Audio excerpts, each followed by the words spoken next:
de notre pays, par la régénération d'un service public de qualité et surtout par une politique fiscale qui incite les plus riches à contribuer au même titre que tous les citoyens et de manière proportionnée.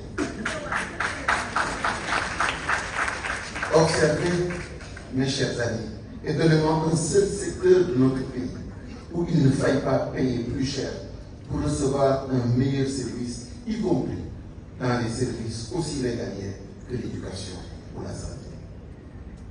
C'est un impératif pour notre vivre ensemble que de faire en sorte que l'enfant de Guelda, où est né mon père, puisse avoir les mêmes chances que l'enfant de Mermoz,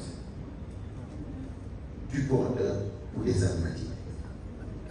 Nous avons des chantiers énormes, identifiés de longue date, dont pourtant nous n'arrivons pas à voir le bout par manque de volonté politique et d'esprit de sacrifice. Il va de soi que l'esprit qui a omnibulé, qui est omnibulé par la prochaine élection sera difficilement efficace pour résorber le chômage de masse, notamment par une industrialisation même légère et pour atteindre des objectifs vitaux tels que l'autosuffisance alimentaire. Il nous faudra aussi tenir un débat sur l'équité territoriale, la décentralisation et l'aménagement du territoire. L'économie ne saurait être en reste avec notamment une politique monétaire à débattre et des choix d'investissement plus efficients, plus efficaces et plus conformes avec nos priorités. Mes chers amis, il s'agit là d'autant de sujets pour lesquels nos concitoyens devront se déterminer lors de la prochaine échéance pour mieux dessiner les contours d'un avenir qui, sans nul doute, sera radieux.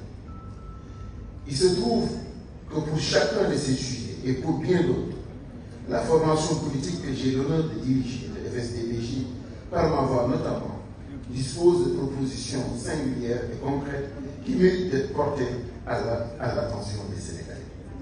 C'est la raison pour laquelle, avec l'onction de mon parti, le soutien de mes amis et de ma famille, et en toute responsabilité, j'ai décidé d'être candidat à la prochaine élection.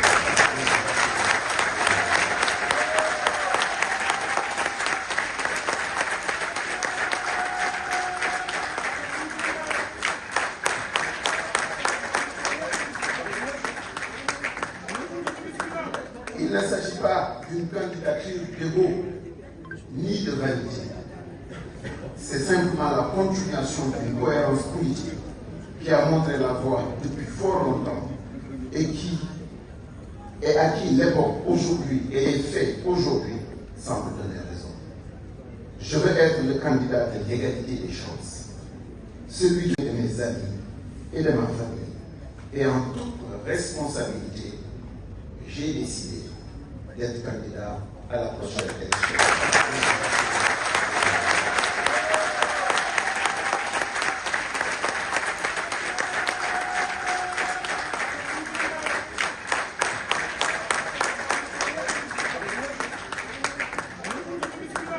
Il ne s'agit pas d'une candidature d'ego ni de vanité. C'est simplement la continuation d'une cohérence politique qui a montré la voie depuis fort longtemps et à qui l'époque aujourd'hui et les faits aujourd'hui semblent donner raison. Je veux être le candidat de l'égalité des chances, celui qui va assouvir le désir d'émancipation de notre jeunesse et qui rendra à nos institutions leur dignité. Je veux être le candidat qui va restituer à nos compatriotes la chose la plus importante, celle-là qu'on ne devra jamais perdre, l'espoir. Pas plus ni moins, mais pas celui utopiste de faire de chaque Sénégalais un multimilliardaire, mais celui plus accessible, de faire aspirer chaque citoyen à une vie décente. Je veux être le candidat qui va restituer la confiance dans notre société et réenchanter notre volonté de vivre ensemble, indépendamment de nos divergences et de nos différences. Je veux être le candidat de l'unité nationale et de l'indivisibilité de notre territoire. Celui qui portera haut nos valeurs locales, et revendiquera fortement notre héritage culturel-religieux.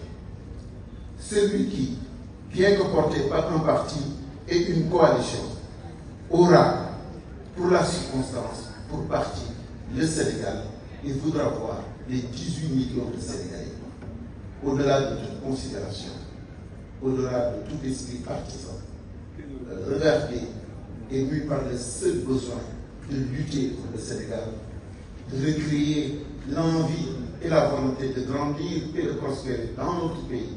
Je veux être le candidat du citoyen de Saint-Louis, ma ville natale, de Matam, de Abdoulaye Sy, de Kédougou, de Thiès, de Tambacounda, de Ziguinchor, de Kaolack, de Mbour, de Dakar, des banlieues, de tous les hameaux et villages du Sénégal.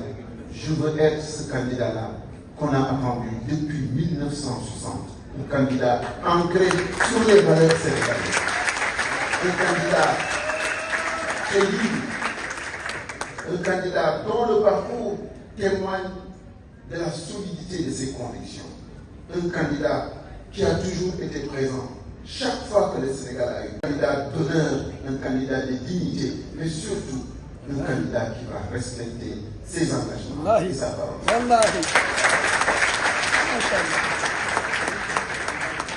Mes chers amis, il ne m'a pas échappé et il ne vous échappera pas que ma candidature vient s'ajouter à une liste déjà bien fournie.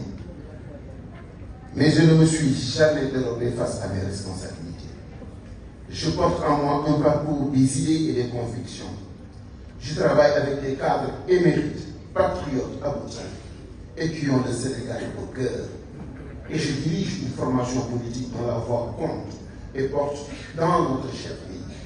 Nous disposons d'une offre politique renouvelée malgré un corpus idéologique intact depuis plusieurs années et qui semble aujourd'hui plus que jamais coller à l'aspiration de nos concitoyens. Il ne nous sera jamais pardonné de priver le Sénégal de la possibilité d'avoir un candidat de la trempe de chef d'entreprise. Et c'est pourquoi, mes chers amis, je vous donne rendez-vous dès demain sur le terrain pour entamer le travail qui, je l'espère, nous mènera à la victoire. Je prie Allah subhanahu wa ta'ala pour qu'il préserve notre pays, notre héritage, notre patrimoine, notre terre, le Sénégal. Je prie Allah subhanahu wa ta'ala qu'il raffermisse les liens entre chaque Sénégalais, qu'il réconcilie tous les Sénégalais, qu'il nous unisse dans le travail, la discipline et le service pour l'ensemble de nos concitoyens. Comme le rappelle du reste, Cheikh Ahmadou Bamba,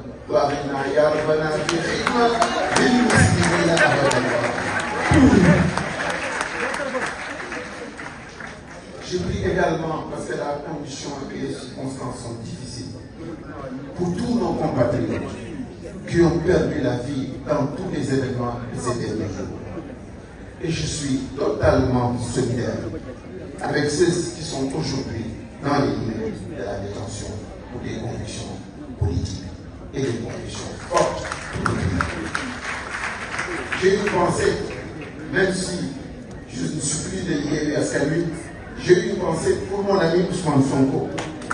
Et je me suis convaincu qu'un véritable dialogue inclusif aurait pu éviter ce scénario catastrophe qui ne grandit personne.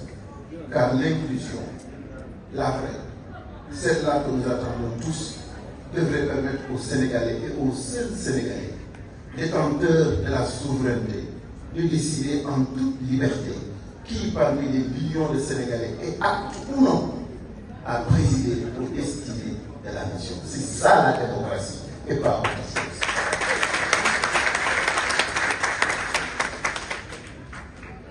Depuis le suma parti man FSD/BJ la tudd am naa